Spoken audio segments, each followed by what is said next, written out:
Bonjour à tous et bienvenue sur la chaîne YouTube du collectif Les Mots du Silence. Aujourd'hui j'avais envie de me filmer avec Josepha, donc je me suis filmée avec Josepha.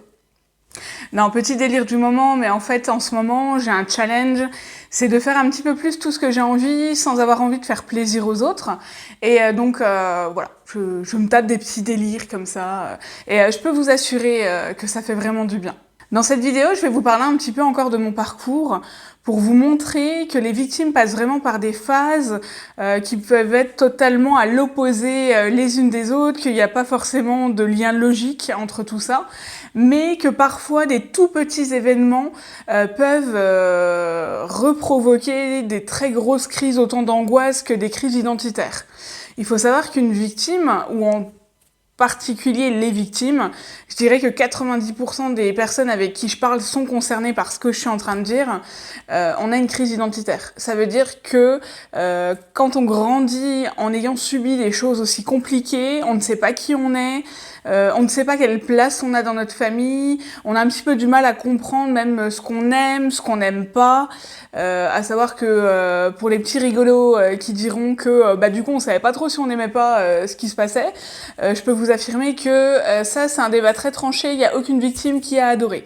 Parce que j'ai vu beaucoup de commentaires sur les réseaux sociaux à ce propos, et je sais que moi j'ai beaucoup d'humour et qu'il y en a qui peuvent me faire beaucoup rire, mais il faut savoir qu'il y a des victimes qui le prennent au premier degré et que ça les fait pas du tout rire, que ça les fait beaucoup souffrir. Donc j'ai eu une période suicidaire, comme je le disais la dernière fois, pendant 9 ans.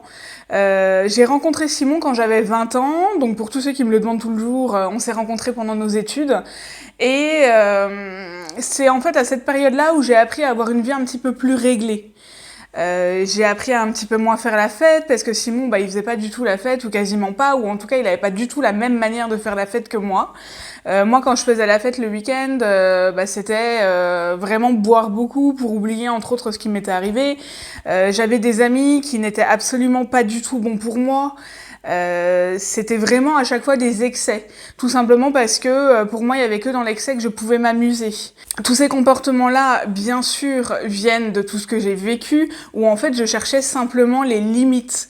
Et comme je n'accordais aucune valeur à ma vie, forcément s'il se passait quelque chose de très grave comme la mort, je ne le jugeais pas important. Ça va choquer certaines personnes, et il y a certaines personnes qui m'ont écrit pour me dire « Attends, la dernière fois dans ta vidéo, t'as dit que tu préférais mourir plutôt que d'être violée. » Non, c'est vraiment pas extrême ce que je dis. C'est qu'en fait, quand vous avez été victime, pendant un certain temps, vous cherchez la mort, parce qu'en fait, vous êtes vraiment en survivant. Vous vivez en mode survie, vous faites tout ce qu'il faut pour survivre, mais en fait, il y a des fois où vous n'avez pas envie de survivre et vous avez l'impression que vous vous battez simplement juste pour vos proches. Ou alors que vous vous battez parce que dans la société, il faut pas se suicider, c'est mal vu, c'est vu comme un acte de faiblesse pour certains, c'est vu comme un acte de force pour d'autres, mais en fait, quand vous êtes victime, vous ne pensez absolument pas à tout ça, et vous avez une vie qui est un peu déréglée, en tout cas moi c'était mon cas. C'est pour ça que je précise toujours que chaque victime a son parcours, mais on est tous un petit peu quand même, voire beaucoup dans l'autodestruction. Dans la période où j'ai rencontré Simon, donc j'ai appris à avoir une vie un peu plus saine, à manger par exemple des choses qui ne me rendaient pas malade, à faire attention à mes allergies alimentaires, parce qu'avant, de toute façon, s'il se passait un truc, c'était pas très grave. Et en fait, Simon a appris à me donner de la valeur. Par contre, il faut faire très attention à ça, et moi j'ai une chance inouïe, c'est que Simon n'en a jamais joué. Quand vous rencontrez quelqu'un comme ça qui vous donne un certain équilibre, il a aussi une certaine influence sur vous.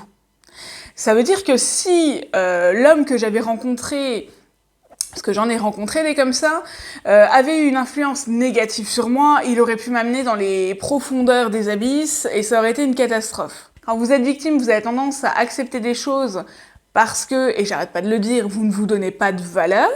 Si Simon avait été comme ça, donc parfois les victimes en fait voient des héros, des sauveurs, dans des garçons, dans des amis, dans des filles même, qui ne sont pas du tout en fait bons pour eux. Et c'est ce qui m'est arrivé pendant des années, et quand j'ai rencontré Simon, la première chose que mes copines m'ont demandé, mes meilleures amies, pour que je le décrive, la première chose que j'ai dit de Simon, c'est « il est gentil ». Et là, ça a fait pouffer de rire mes copines parce qu'elles m'ont dit « Ouais, tu le trouves moche, il est pas à ton goût, tu le trouves juste gentil ». Et en fait, non. À l'époque, mes copines ne savaient pas ce que j'avais vécu, je pouvais pas en parler aussi librement que maintenant. Et en fait, non, il était réellement gentil. Quand il faisait des choses pour moi, il me demandait jamais rien en retour. Il me reprochait jamais ce qu'il avait pu faire pour moi. Par exemple, il m'a pas dit ouais, il faut que t'arrêtes de boire, tu fais n'importe quoi de ta vie ou autre. Il m'a pas du tout dit ça comme ça. Il m'a dit en fait, je pense que ce serait prendre un petit peu plus soin de toi. Que d'arrêter de vivre comme ça, parce que clairement, c'est pas bon pour toi. Et là, vous vous dites, ok, il me dit pas que je le saoule, il me dit pas que je fais les choses mal, il me dit simplement que je pourrais les faire mieux et que ce serait mieux pour moi. Et en fait, j'ai commencé à adopter ce mode de vie, mais vraiment très très lentement. Donc dans les 2 premières années où on a été ensemble, où clairement, avec Simon, il faut savoir qu'on est des opposés complets à la base. Simon a toujours eu des amis complètement sains, il boit pas une goutte d'alcool. Et je dis toujours en rigolant que quand j'ai su que c'était Sam, je me suis mise avec lui, parce que bah voilà, j'avais besoin d'un Sam en permanence. En fait, non, c'est pas pour rire, c'est que d'être avec quelqu'un qui ne boit pas, pour moi, c'est super sain. Je sais que je n'aurais pas pu avoir une relation avec quelqu'un qui buvait autant que moi. En fait, on se serait tiré vers le fond, l'un avec l'autre, et en fait, on aurait vécu un enfer ensemble. Et pareil, Simon a de la patience, moi j'en ai pas. Et en fait, quand je raconte un petit peu notre rencontre et pourquoi on est ensemble aujourd'hui et ce qui a fait qu'on est ensemble et ce qui fait qu'on a un couple aussi complémentaire, c'est simplement que pour lui, il me considère pas non plus comme un boulet au quotidien. Quand j'ai mes crises d'angoisse, en fait, il me trouve super forte de m'en sortir à chaque fois. De toujours me dire, allez, on va de l'avant, c'est bon, je vais m'en sortir, je vais aller travailler aujourd'hui, de toute façon, ça va me changer les idées, c'est un échappatoire. En fait, à chaque fois qu'une situation qui pourrait me mettre en faiblesse se présente, lui, il la prend comme une force. Et c'est énorme parce qu'à l'époque où je l'ai rencontré dans mon parcours, rien ne présageait à ce que j'ai une vie comme actuellement. Et si je vous raconte ça, c'est parce que quand j'ai rencontré Simon, j'ai commencé à donner de la valeur à ma vie, grâce à lui, voilà, grâce à toutes les petites choses dont on parlait, et sachant qu'avec Simon, on peut parler vraiment de tout. Il n'y a pas de jugement, on a vraiment un dialogue en permanence.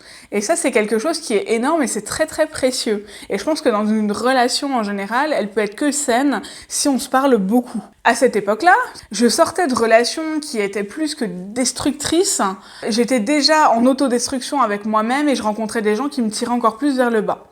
Donc le fait d'avoir rencontré Simon, en fait, j'ai aussi coupé avec des gens où j'ai compris qu'ils ne me voulaient pas du bien. C'est des choses qui vont vous paraître bêtes, mais par exemple en classe, j'avais toujours tendance à être amie, donc dans les études secondaires, avec les gens les plus craignos de la classe. Quand j'ai commencé à sortir avec Simon, j'ai commencé vraiment à vouloir traîner avec des gens qui me faisaient du bien.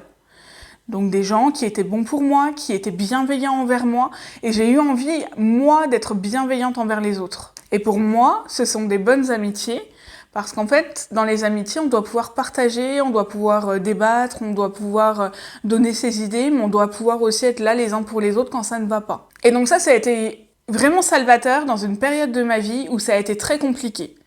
Je le raconterai donc dans la prochaine vidéo où le fait d'avoir une relation saine comme ça, avec quelqu'un qui ne doute pas de moi, qui ne me remet pas en question tout ce que je peux dire ou autre, ça a réellement été salvateur dans mon parcours, sinon je ne serais même plus là aujourd'hui pour vous parler.